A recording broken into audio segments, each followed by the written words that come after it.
Hello and welcome back to our ES6 introduction on freeCodeCamp. This is create a module script. And it says JavaScript started with a small role to play on an otherwise mostly HTML web. Today it's huge and some websites are built almost entirely with JavaScript. In order to make JavaScript more modular, clean, and maintainable, ES6 introduced a way to easily share code among JavaScript files. This involves exporting parts of a file for use in one or more other files, and importing the parts you need where you need them. In order to take advantage of this functionality, you need to create a script in your HTML document with a type of module. Here's an example. So we have this here script, type module, source, the file name, and that's that. A script that uses this module type can now use the import and export features you will learn about in upcoming challenges.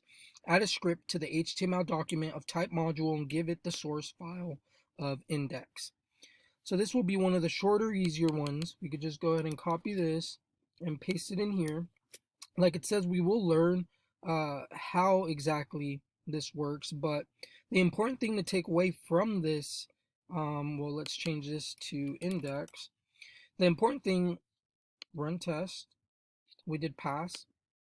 What you want to take away is basically that using this here, we will be able to call our code or import code from in here and then use it in another file, or vice versa, from another file call in this file. And again, it's just to keep things cleaner and just more modular. Versus having one file and then having a script tag with a bunch of JavaScript in it, and then having another HTML file and then having to copy paste code. This just makes things a lot easier and allows us to reuse code in a cleaner fashion. But again, we'll go more through this in the following lessons, and I'll see you in the next one.